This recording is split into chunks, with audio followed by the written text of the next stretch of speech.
Hello, जय हिंद दोस्तों। मैं शुभम आपका स्वागत करता हूं आपके अपने इस यूट्यूब चैनल शुभम क्लासेस में। और आज हम फिर से एक आर्मी जीडी 2020 के लिए मॉडल टेस्ट पेपर डिस्कस करने वाले हैं, जो कि आपके पूरी तरह से नए पैटर्न पर आधारित है, जिसमें सामान्य ज्ञान, सामान्य विज्ञान, गणित और रीजनिंग शामिल है। कुल 50 प्रश्न रहेंगे और आप ही की डिमांड पर मैंने स्पेशल करंट अफेयर्स भी ऐड किए हैं और इसी टाइप के करंट अफेयर्स आपके एग्ज़ाम में पूछे जाएंगे, राइट। और यहाँ पर करंट अफेयर के 3 से 4 क्वेश्चन आपके एग्ज़ाम में पूछे जाते हैं, तो मैंने भी 4 से 5 प्रश्न करंट अफेयर के ऐड किए हैं। तो यहाँ पर अगर आप 40 प्लस क्वेश्चन ठीक करते हो तो समझना कि आपकी तैयारी बहुत ही अच्छी है, क्योंकि आज मैंने जीके और साइंस का लेवल भी थोड़ा सा अच्छा रखा है। तो चलिए अपना सेशन शुरू करते हैं। अपना कॉपी पेन लेकर आप ज़रूर बैठिएगा। तो सबसे पहले हमारा सामान्य ज्ञान और सामान्य विज्ञान सोल्व होगा, तो इसके लिए ज़्यादा समय नहीं मिलेगा आपको, नहीं तो फिर हमारी क्लास काफ़ी लंबी हो जाएगी। इसके बाद हमें मैथ भी सोल्व करना है। पहला प्रश्न है, किस प्रसिद्ध क्रिकेट खिलाड़ी का उपनाम टर्बनेटर है? फटाफट से आंसर देना है आपको। मैं ऑप्शन भी नहीं बोलूँगा और आपको ज़्यादा समय भी नहीं दे सकता। तो इसका राइट आंसर यहाँ पे मैच करेंगे सभी। ऑप्शन बी, जो भी हरभजन सिंह दे रहे हैं उनका आंसर बिल्कुल करेक्ट है। क्वेश्चन नंबर सेकंड का आंसर देना है फटाफट से। राधा मोहन कप किस खेल से संबंधित है? बहुत ही शानदार और इम्पोर्टेंट क्वेश्चन है। राधा मोहन कप किस खेल से संबंधित है? करेक्ट आंसर सभी मैच करेंगे अपना, जो लोग आंसर दे रहे हैं। यदि आप नहीं दे रहे तो मन में आंसर सोच लेना और आंसर मैच करना है आपको। ऑप्शन ए इसका करेक्ट आंसर होगा, पोलो। राधा मोहन कप पोलो खेल से संबंधित है। क्वेश्चन नंबर थर्ड है आपके सामने स्क्रीन पर, जल्दी से आंसर देना है। माई कंट्री माई लाइफ किसके द्वारा लिखी गई पुस्तक है? पुस्तक का नाम है माई कंट्री माई लाइफ। यह किसके द्वारा लिखी गई है? फटाफट से आंसर दे दो इसका जो भी लोग आंसर ऑप्शन सी दे रहे हैं ना, लाल कृष्ण आडवाणी, उन सभी का आंसर बिल्कुल करेक्ट है। My country my life Lal Krishna Advani के द्वारा लिखी गई थी।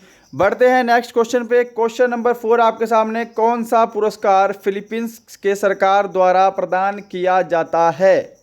आज के प्रश्न थोड़े से अच्छे लेवल के रहेंगे, तो 40 प्लस टारगेट इसीलिए दिया है, नहीं तो मैं अपने टेस्ट में हमेशा 45 प्लस का टारगेट रखता हूं। तो यहाँ पर देखो भाई, फिलीपींस सरकार के द्वारा कौन सा पुरस्कार दिया जाता है इनमें से? तो वो देते हैं रेमन मैग्सेसे पुरस्कार। ऑप्शन बी जिन्होंने भी दिया है उनका आंसर बिल्कुल करेक्ट है। और साथ ही आपको ये भी पता होना चाहिए, कलिंग पुरस्कार दिया जाता है यूनेस्को सरकार के द्वारा, ठीक है, यूनेस्को के द्वारा दिया जाता है। चलो क्वेश्चन नंबर 5, यामिनी कृष्णमूर्ति किस से प्रसिद्ध नृत्य से संबंधित है? यामिनी कृष्णमूर्ति किस प्रसिद्ध नृत्य से संबंधित हैं? ऑप्शन आपके सामने है भाई, ऑप्शन नहीं बोलूँगा नहीं तो फिर लेक्चर काफ़ी लंबा हो जाएगा। राइट आंसर सभी मैच करेंगे अपना, उम्मीद करूँगा सभी ने आंसर दिया होगा अपना फटाफट से। ऑप्शन डी भरतनाट्यम, यहाँ पे जो आंसर दे रहे हैं उनका आंसर बिल्कुल करेक्ट है। क्वेश्चन नंबर 6 है आपके सामने, जल्दी से आंसर देना है। चैत्रा भूमि किसका प्रसिद्ध समाधि स्थल है? चैत्रा भूमि किसका प्रसिद्ध समाधि स्थल है? राइट आंसर ऑप्शन डी इसका, BR अंबेडकर बिल्कुल करेक्ट आंसर होगा। ओके, उम्मीद करूंगा आंसर सभी मैच कर रहे होंगे अपने। आज की जो हमारा प्रैक्टिस सेट है, मॉडल पेपर है, वो बहुत ही इंपॉर्टेंट है। जिसका एग्जाम है वो तो उसको स्किप करना नहीं। क्वेश्चन नंबर 7, भारत के पहले खाद्य एवं कृषि मंत्री कौन थे? भारत के पहले खाद्य और कृषि मंत्री कौन थे? सही जवाब ऑप्शन सी जो भी देंगे, राजेंद्र प्रसाद, उनका आंसर बिल्कुल करेक्ट होगा। ये भारत के पहले राष्ट्रपति भी थे, है ना। चलो क्वेश्चन नंबर 8 पे, भारतीय प्रतिभूति एवं विनिमय बोर्ड यानी कि सेबी की स्थापना कब हुई? अब भाई इसका आंसर सभी को मुझे चाहिए, सभी ने इसके बारे में पढ़ा होगा। सेबी की स्थापना कब हुई? ऑप्शन आपके सामने हैं। यदि थोड़ा समय लेना चाहते हैं तो आप वीडियो को रोक सकते हैं। राइट आंसर मैच करो जी, इसका ऑप्शन बी करेक्ट होगा। सेबी की स्थापना अप्रैल 1988 में हुई थी। ओके, क्वेश्चन नंबर 9, प्रसिद्ध बंदरगाह तूतीकोरिन किस राज्य में स्थित है? बंदरगाह का नाम है तूतीकोरिन, किस राज्य में स्थित है?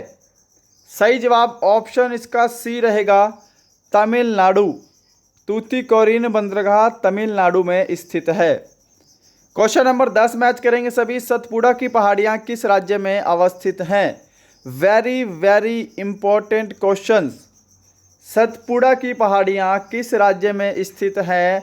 तो राइट आंसर ऑप्शन बी इसका रहेगा, मध्य प्रदेश। और इसका कुछ हिस्सा गुजरात में भी है, ठीक है, कुछ हिस्सा हल्की सी बाउंड्री टच होती है गुजरात से, लगभग हिस्सा इसका मध्य प्रदेश में है। तो आपको राइट आंसर देना है Madhya Pradesh. Okay, question number 11 है आपका, द्वितीय विश्व युद्ध का अंत कब हुआ? द्वितीय विश्व युद्ध का अंत कब हुआ? बहुत इंपॉर्टेंट क्वेश्चन।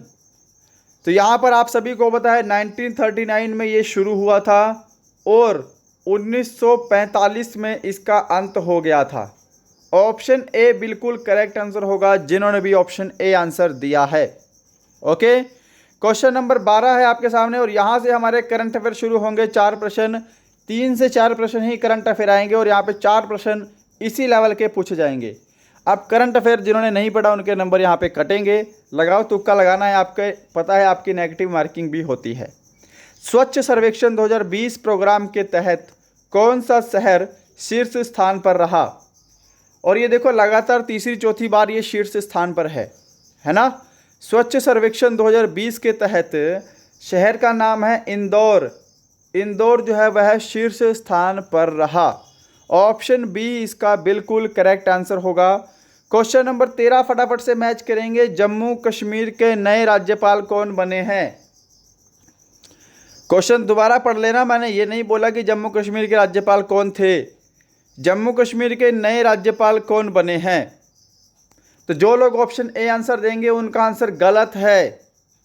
ऑप्शन बी इसका करेक्ट आंसर होगा। मनोज सिन्हा जम्मू एंड कश्मीर के नए राज्यपाल बने हैं अभी हाल ही में अगस्त 2020 में। ओके, गिरीश चंद्र मुर्मू पहले राज्यपाल थे इसके जम्मू एंड कश्मीर के, बट अब इनको कैग बना दिया गया है। तो ये भी ध्यान रखेंगे, भारत के नए नियंत्रक एवं महालेखा परीक्षक अब गिरीश चंद्र मुर्मू हैं। ओके, क्वेश्चन नंबर 14 फटाफट से मैच करो जी। झारखंड के मुख्यमंत्री कौन है? ऑप्शन आपके सामने है, जल्दी से आंसर दे दो इसका। झारखंड के मुख्यमंत्री कौन है? करेक्ट आंसर इसका ऑप्शन बी जो भी दे रहे होंगे, हेमंत सोरेन, बिल्कुल उनका करेक्ट आंसर है।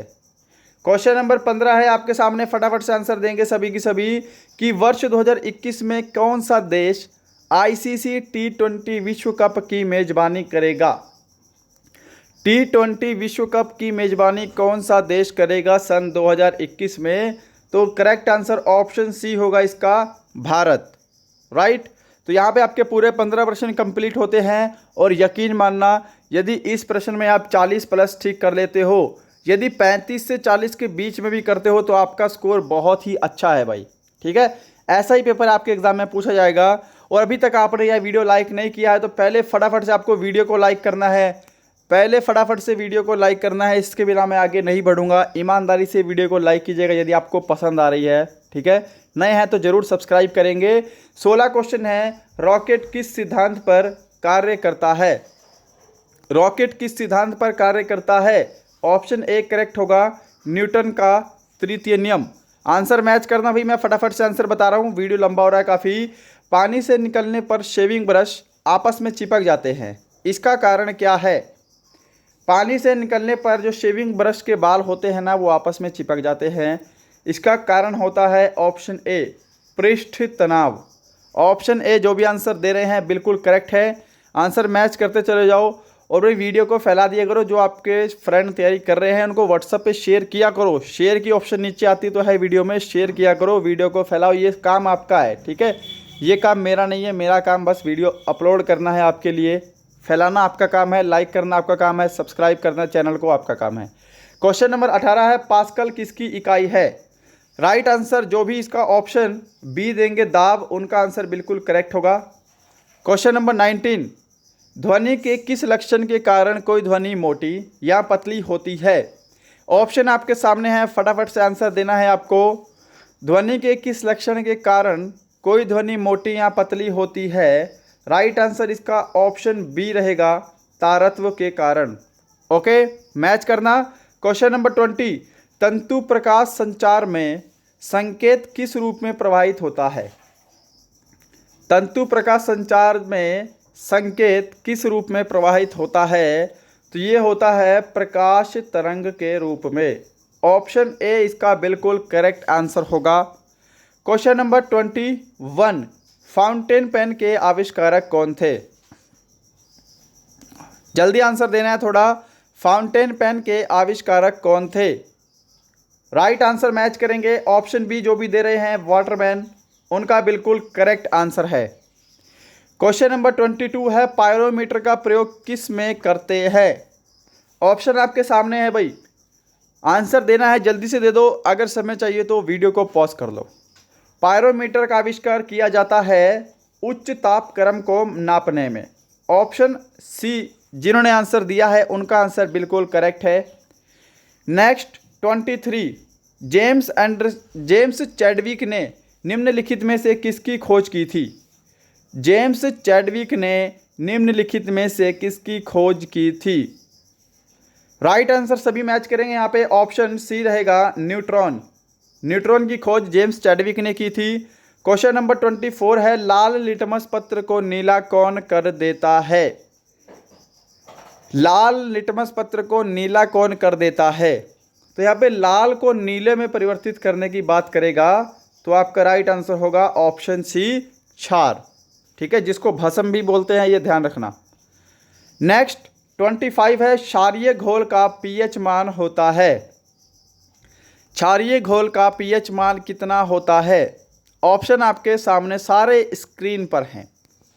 करेक्ट आंसर इसका ऑप्शन बी होगा, 7 से अधिक। ओके, 7 क्या होता है? उदासीन होता है। 7 से कम होता है अम्लीय। चलो नेक्स्ट 26 मैच करेंगे। वह पदार्थ जो जलकर ऊष्मा प्रदान करते हैं क्या कहलाते हैं? वह पदार्थ जो जलकर ऊष्मा प्रदान करते हैं वह क्या कहलाते हैं? तो वह कहलाते हैं ईंधन। ऑप्शन डी बिल्कुल सही आंसर होगा जी। जो भी ऑप्शन डी को दे रहे हैं उनका आंसर बिल्कुल करेक्ट है। नेक्स्ट है 27, निम्न में से किस एक का ईंधन मान अधिकतम होता है? ऑप्शन आपके सामने हैं। राइट आंसर होगा इसका ऑप्शन ए, हाइड्रोजन का ईंधन मान अधिकतम होता है। Next question number 28, stainless steel तैयार करने के लिए लोहे के साथ कौन सी महत्वपूर्ण धातु उपयोग में लाई जाती है?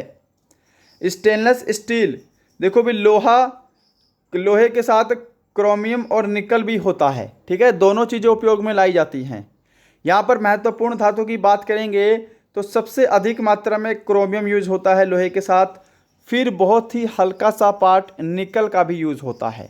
ठीक है, बाकी आंसर आपके दोनों ही होते, याद रखेंगे। बट जिस एग्ज़ाम में ये क्वेश्चन पूछा गया था वहाँ पे इसका आंसर क्रोमियम दिया हुआ है। ठीक है, और क्रोमियम का प्रतिशत भी बहुत ज़्यादा है, तो ऑप्शन बी करेक्ट होगा। अब कमेंट बॉक्स में ये मत करना कि निकल भी यूज़ होता है, मैंने बता दिया निकल भी यूज़ होता है। नेक्स्ट 29 मैच करो। लोहे का सबसे शुद्धतम रूप कौन सा है? ऑप्शन सारे स्क्रीन पर हैं। लोहे का सबसे शुद्धतम रूप कौन सा है? करेक्ट आंसर होगा इसका ऑप्शन सी, पिटवा लोहा जो है वो लोहे का सबसे शुद्धतम रूप है। क्वेश्चन नंबर 30 है आपके सामने, मानव शरीर में प्रचुर मात्रा में कौन सा तत्व होता है? तत्व होता है, राइट आंसर इसका ऑप्शन डी रहेगा, ऑक्सीजन। ठीक है, कार्बन मत करना, ऑक्सीजन बिल्कुल करेक्ट आंसर होगा। तत्व की बात बोली है तो ऑक्सीजन होता है। 31 देखेंगे और देखो साइंस के मैंने ना आज 20 क्वेश्चन ऐड किए हैं और गणित के हमारे 10 क्वेश्चन हैं। ठीक है, एनीवे आपका टेस्ट तो पूरा ही लगेगा, पूरे 50 प्रश्नों का। क्वेश्चन नंबर 31 है, दूध को दही के रूप में खट्टा करना इसका एक उदाहरण है। दूध को दही के रूप में खट्टा करना ये एग्जाम्पल होता है किण्वन का। ऑप्शन बी बिल्कुल करेक्ट आंसर होगा जिन्होंने भी आंसर दिया है। 32 मैच करो फटाफट से। पादप विज्ञान की शाखा कवक शास्त्र में किसका अध्ययन किया जाता है? तो इसका आंसर तो मुझे नहीं लगता कि कोई स्टूडेंट गलत देगा। कवक शास्त्र में किसका अध्ययन होता है? तो वो होता है फफूंद का, यानी कि कवक का। नेक्स्ट है क्वेश्चन नंबर 33, आलू का खाने योग्य भाग कौन सा होता है? आलू का खाने योग्य भाग कौन सा होता है? सही जवाब मैच करेंगे सभी। ऑप्शन डी, क्या सभी लोग सही आंसर दे रहे हैं? ऑप्शन डी बिल्कुल सही आंसर होगा भाई इसका। नेक्स्ट क्वेश्चन नंबर 34 है कि 5 जगत वर्गीकरण किसने किया था? 5 जगत में वर्गीकरण किसने किया था? सही जवाब ऑप्शन ए मैच करेंगे, विटेकर ने। ऑप्शन ए बिल्कुल करेक्ट आंसर होगा। ओके, उम्मीद करूंगा आज का सेशन आपको अच्छा लग रहा होगा। पिछली क्विज हमारी बहुत ही आसान थी, 50 प्रश्नों का पेपर था, जो आप सभी के कमेंट आएगी बहुत आसान है। आज का बिल्कुल मॉडरेट लेवल है, इस लेवल तक का आपके एग्जाम में पूछा जा सकता है जी। ठीक है, करंट अफेयर भी ऐड किया था आपकी डिमांड पर, बहुत ही अच्छे लेवल की क्विज बनाई है। बिल्कुल पूरा अटैम्प्ट करना, ठीक है। आपका पेपर बहुत नज़दीक है, मैं उम्मीद करूंगा कि आपके लिए और 5 से 6 पूरे 50 प्रश्नों के मॉडल पेपर अपलोड कर दूं, जिससे कि आपकी पूरी कंप्लीट तैयारी हो सके। ओके, प्रकाश संश्लेषण के लिए किसकी ज़रूरत होती है? जल, पर्णहरित, धूप। ठीक है, इसका आंसर होगा उपरोक्त सभी। ऑप्शन डी बिल्कुल करेक्ट आंसर होगा। अब देखो भाई, यहाँ पे आपके सामान्य ज्ञान और सामान्य विज्ञान कंप्लीट होते हैं। भाग 3 हमारा सामान्य गणित शुरू हो रहा है, और वीडियो को कंप्लीट देखकर जाया करो। ठीक है, आपका एग्ज़ाम पूरा नज़दीक आ चुका है। कुछ स्टूडेंट क्या करेंगे, यहीं से वापस चले जाएंगे। तो मुझे ये भी बता देना कि क्या आप एग्ज़ाम में भी सिर्फ 2 ही सेक्शन करके आओगे, सामान्य ज्ञान और सामान्य विज्ञान। यदि आप वहाँ पर भी गणित अटैम्प्ट नहीं करोगे तो आप जा सकते हो। अगर वहाँ पे आप गणित अटैम्प्ट करोगे, चाहे वहाँ पे तुक्के भी लगाओ, करोगे तो हो ना, तो यहाँ भी अटैम्प्ट करो। पूरा पेपर अटैम्प्ट करना है। मुझे लास्ट में हर एक स्टूडेंट का स्कोर चाहिए कि उसका स्कोर कितना हुआ है। इतने दिन से आप लोग क्या कर रहे हो, मुझे सब कुछ पता है। आपका स्कोर मुझे कमेंट बॉक्स में चाहिए आज। वह 2, यहाँ पे 2 अंकों है। ठीक है, 2 अंकों से छोटी संख्या कौन सी है जो 8, 12, 18 और 24 में से प्रत्येक से पूर्णतः विभक्त हो जाए? वह 2 अंकों की संख्या है। ठीक है जी, सभी टाइपिंग मिस्टेक कर देते हैं। वह 2 अंकों की संख्या कौन सी है कि जो 8, 12, 18 और 24 से पूर्णतः विभाजित हो जाए? तो देखो, ऐसे क्वेश्चन के लिए आप क्या करो, इनका एलसीएम ले लिया करो। इनका जो एलसीएम होगा, नियरेस्ट एलसीएम 72 होगा, और 72 ही इसका करेक्ट आंसर होगा। आप ऑप्शन से भी चेक कर सकते हो। 62 किसके पहाड़े पर भी नहीं कटेगा, है ना। 48 8 पे कटेगा, 12 पे कटेगा, 18 पे नहीं कटेगा। 36 किस पे कटेगा, 12 पे कटेगा, 18 पे कटेगा बस, और बाकी पे नहीं कटेगा। तो यहाँ पे ऑप्शन ए 72 बिल्कुल करेक्ट आंसर है।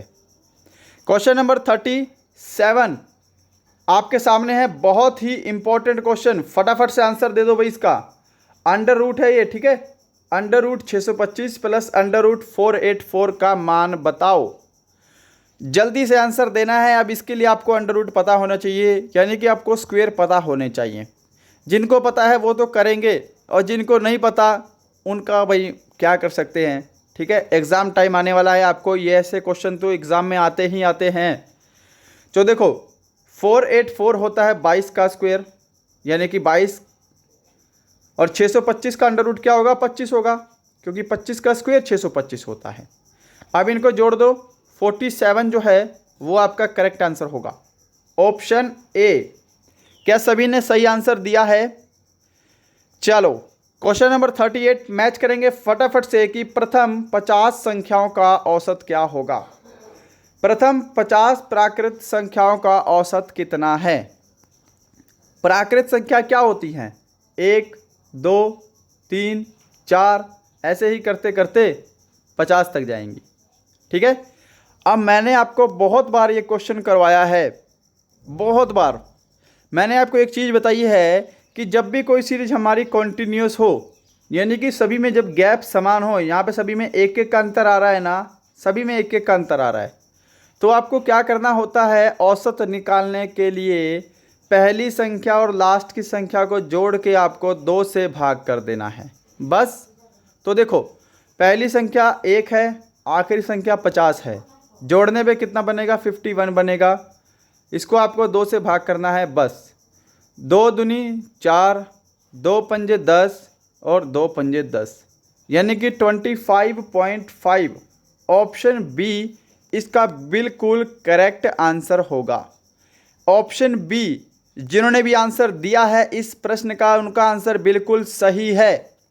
इसके साथ आपके कई प्रश्न पूछ देता है, वो बोल देता है 3 के प्रथम 5 गुणजों का औसत आया है ना।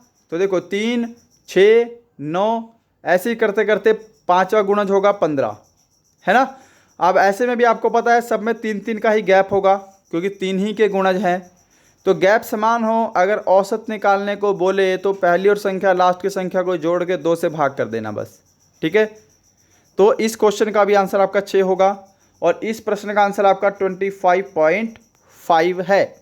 चलो क्वेश्चन नंबर 39 सोल्व करेंगे हम मिलकर कि 3 संख्याओं का गुणनफल 3:4:6 है तथा उनका गुणनफल 1944 है। इनमें सबसे बड़ी संख्या क्या है। भाई 3 संख्याओं का अनुपात आपको ये दे रखा है, इनका गुणनफल आपको 1944 दे रखा है, सबसे बड़ी संख्या क्या है बताओ। करो जी फटाफट से सोल्व। तो देखो इनका रेशो दे रखा है 3:4:6, यानी कि कोई ना कोई नंबर कैंसिल हुआ है। अगर ये अनुपात में है तो समझना बात को कि इसको मैं 3x लिख सकता हूँ, अनुपात में है तो ठीक है। 3x गुणा 4x गुणा 6x, ओके। तो यहाँ पर मैंने इन संख्याओं का गुणनफल कर दिया और आपको प्रश्न में गुणनफल क्या दे रखा है, 1944 दे रखा है, राइट।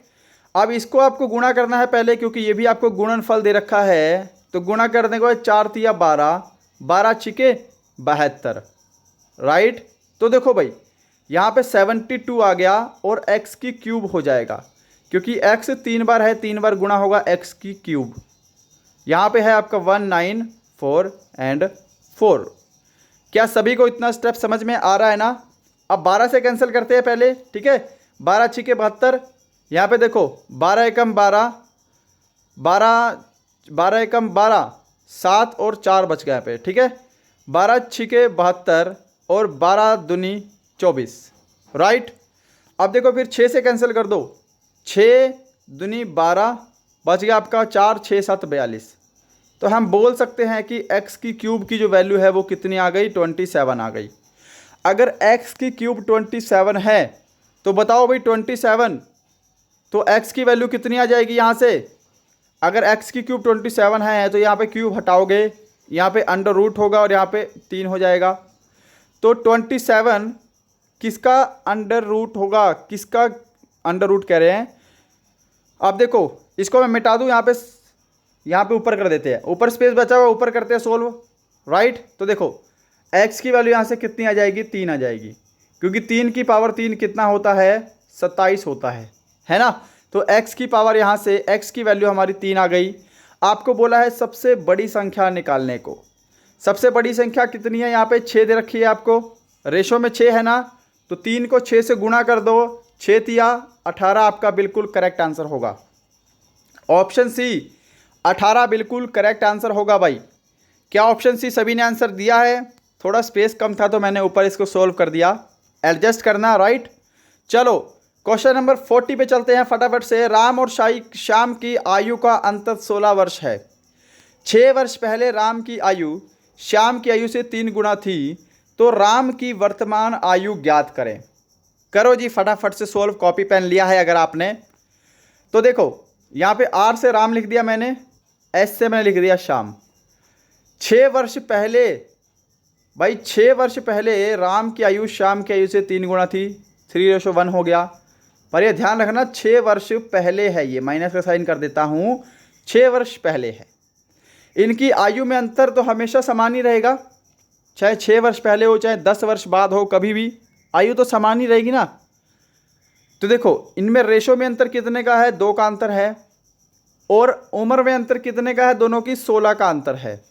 तो अंतर और अंतर बराबर हो गए एक दूसरे के, 2 एकम 2 और 2 अट्ठे 16 हो गया, राइट। तो 1 की वैल्यू हो गई 8। आपसे बोला है राम की वर्तमान आयु कितनी है। तो देखो राम की आयु का रेशो 3 है, तो 8 को आपको 3 से गुणा कर देना है। अगर 1 रेशो की वैल्यू 8 है तो 3 रेशो की वैल्यू कितनी होगी, 8 तिया 24 होगी। अब 24 आंसर नहीं है आपका, ये 24 क्या है, 6 वर्ष पहले की आयु है।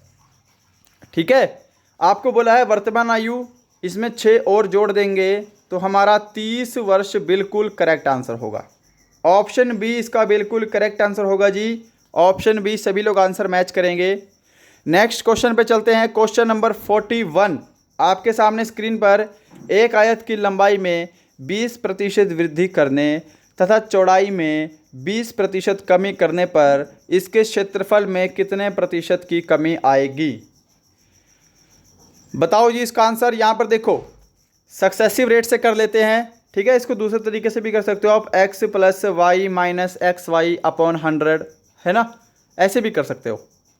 बट हम सिंपल तरीके से करेंगे कि माना मैंने पहले आयत का क्षेत्रफल था 100, लंबाई में 20% कमी हो गई, तो 20% कमी होने के बाद यहाँ पे 80 हो जाएगा, राइट।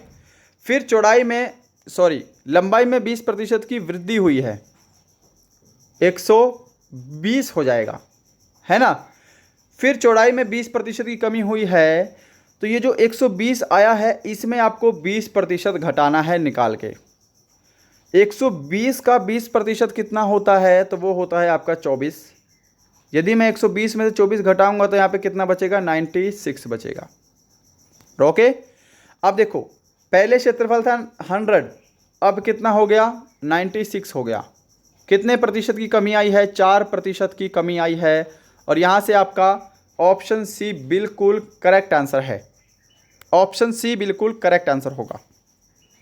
ओके, चलो क्वेश्चन नंबर 42 देखते हैं। और आप सभी को बता दूं, आप इस सेट का बिल्कुल फ्री में पीडीएफ भी डाउनलोड कर सकते हो।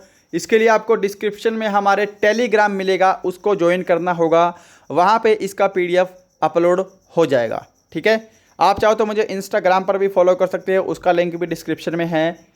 फटाफट सोल्व करो। और अभी तक आपने नए हो, जितने स्टूडेंट अभी नए जुड़े हैं उन्होंने अभी तक इसको लाइक नहीं किया है तो लाइक करो फटाफट से। क्वेश्चन नंबर 42, कुर्सी को 873 में बेचने से विक्रेता को 10% हानि होती है, कुर्सी का क्रय मूल्य कितना है।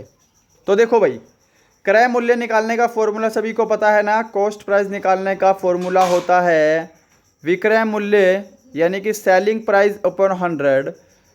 नीचे आपको क्या दे रखा है, हानि दे रखी है, तो हानि होती है 100 माइनस लॉस।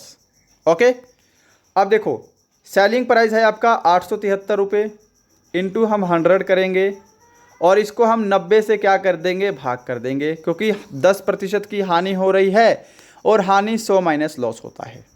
0 से आपकी 0 कट गई, 9 से कैंसिल करो भाई, 9 81, 9 7 63, यहाँ से 970 आपका करेक्ट आंसर होगा, ऑप्शन सी। क्या सभी ने सही आंसर दिया है? उम्मीद करूंगा सभी का आंसर बिल्कुल सही होगा। क्वेश्चन नंबर 43 देखो जी, जल्दी से आंसर दो इसका कि राम किसी कार्य को 12 दिन में समाप्त करता है। राम की तुलना में श्याम 60% अधिक कार्य कुशल है, उसी कार्य को पूरा करने में श्याम कितने दिन लेगा। तो देखो, आर से राम हो गया, एस से श्याम हो गया। ओके, यदि राम की एफिशिएंसी 100 है तो श्याम क्या है, उससे 60% अधिक कार्यकुशल है, श्याम की 160 हो जाएगी। समझ में आ रहा है ना सभी को? अच्छा, अब देखो यहाँ से इसको रेशो में बदल लेते हैं, 2 पंजे 10 और 2 अठे 16। अब बोला है कि राम किसी कार्य को 12 दिन में करता है। वर्क क्या होता है, एफिशिएंसी इनटू टाइम होता है। राम की एफिशिएंसी कितनी है भाई, 5 है ना, ये कार्य करने की क्षमता ही तो है। और राम किसी कार्य को कितने देर में करता है, 12 दिन में करता है। तो एफिशिएंसी इनटू टाइम, अगर मैं 12 को 5 से गुणा कर दूं तो कितना आएगा, 60 आएगा। 60 क्या है जी, टोटल वर्क है, 60 टोटल वर्क है। ओके, अब 60 टोटल वर्क है, आपको बोला है कि श्याम कितने दिन में करेगा, तो यहाँ पर देखो टोटल वर्क कितना है आपका, 60 है। श्याम की एफिशिएंसी कितनी है, 8 है, तो भाग कर दो। भाग करने के बाद 15, 4 दूनी 8 और 4 से आपका 15 आएगा, यानी कि 15/2 दिन आपका बिल्कुल करेक्ट आंसर होगा। ऑप्शन बी आपको दिखाई दे रहा है। जिन्होंने भी ऑप्शन बी को आंसर दिया है उनका आंसर बिल्कुल करेक्ट है।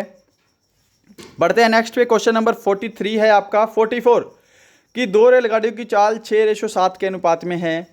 यदि दूसरी रेलगाड़ी 4 घंटे में 364 किलोमीटर चले तो पहली रेलगाड़ी की चाल कितनी है?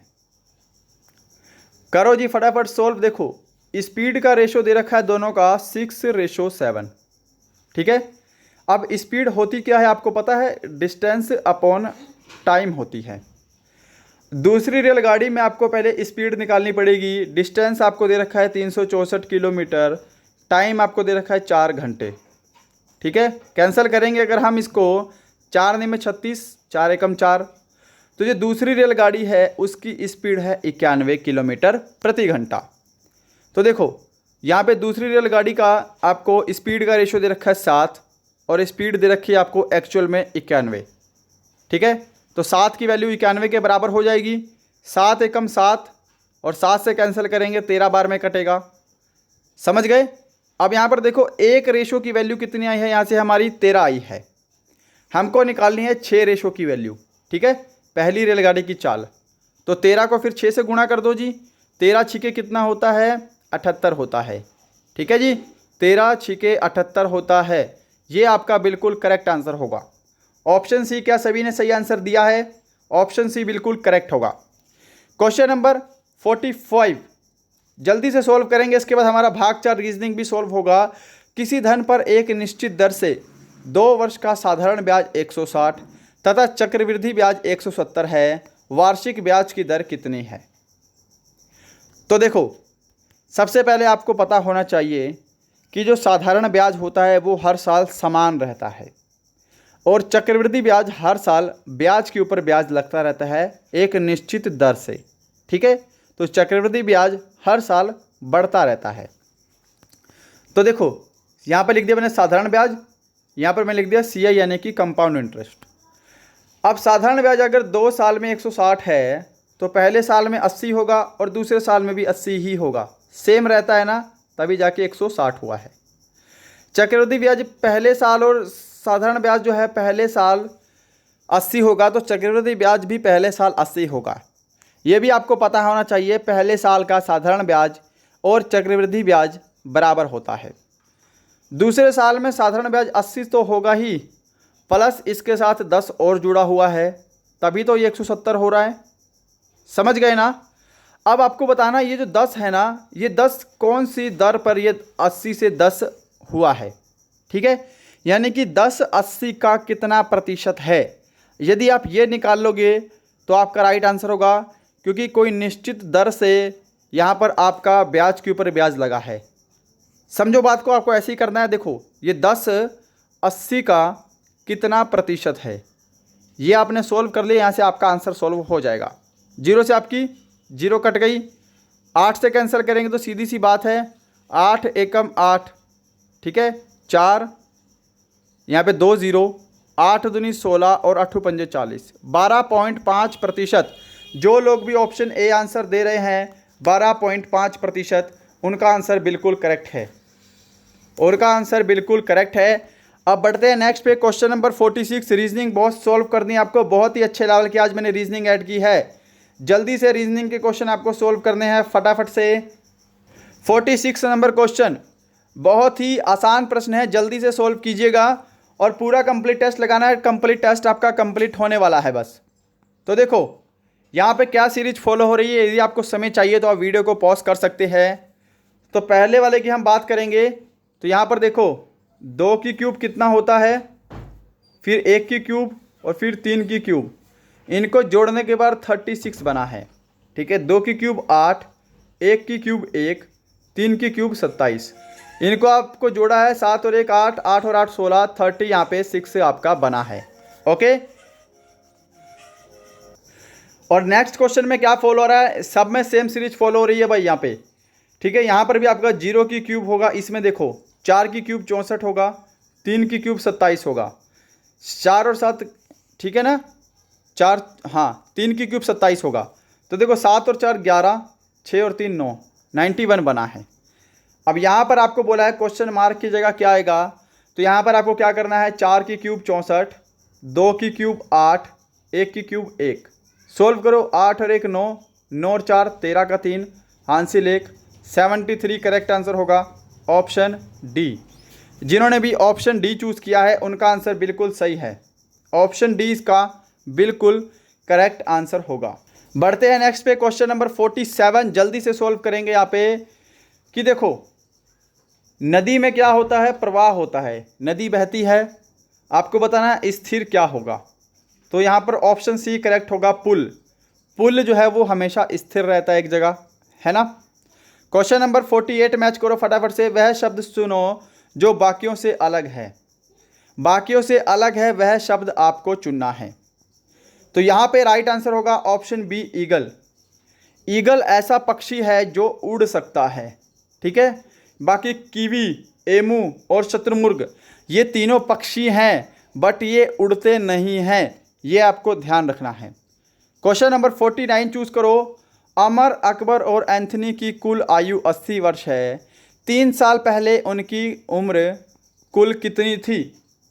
तो देखो अभी वर्तमान में उम्र 80 वर्ष है, 3 साल पहले उनकी उम्र टोटल कितनी थी ये आपको बताना है।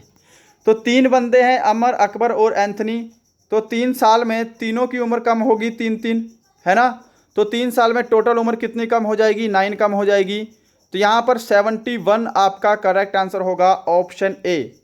तीनों सालों में 3 साल अगर मैं कम कर दूँ तो तीनों की उम्र 3 साल कम हो जाएगी टोटल में से। तो 71 आपका करेक्ट आंसर होगा। क्वेश्चन नंबर 50 है और आज का लास्ट प्रश्न है आपका, फटाफट से आंसर देना। यहाँ पे कौन सी सीरीज फॉलो हो रही है, थोड़ा जल्दी से आंसर दे दो भाई।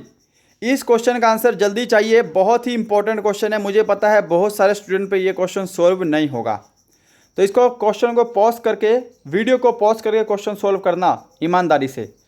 मैं इसका सॉल्यूशन बताने जा रहा हूँ। देखो क्या सीरीज फॉलो हो रही है। पहले मैं 1 का स्क्वायर किया है, फिर आपकी 1 की क्यूब की है। ये 4 है, 2 का स्क्वायर, ये 8 है, 2 की क्यूब, ये 3 क्या है, 3 का स्क्वायर, ये 27 क्या है, फिर 3 की पावर 3 है। ऐसे ही ये जो 4 है आपका, ये 16 जो है ये 4 का स्क्वायर है। अगला क्या आएगा आपका, 4 की क्यूब आएगा, ठीक है। तो 4 की क्यूब कितना होता है, 64 होता है। ऑप्शन बी बिल्कुल करेक्ट आंसर होगा इसका, राइट। ऑप्शन बी बिल्कुल करेक्ट आंसर होगा। तो बताना आज के सेशन में आपको मज़ा आया नहीं आया। आज की क्विज मैंने बहुत ही अच्छे लेवल की दी थी, बिल्कुल इसी लेवल का आपका एग्जाम का पेपर आएगा। बताना आपको सेशन कैसा लगा।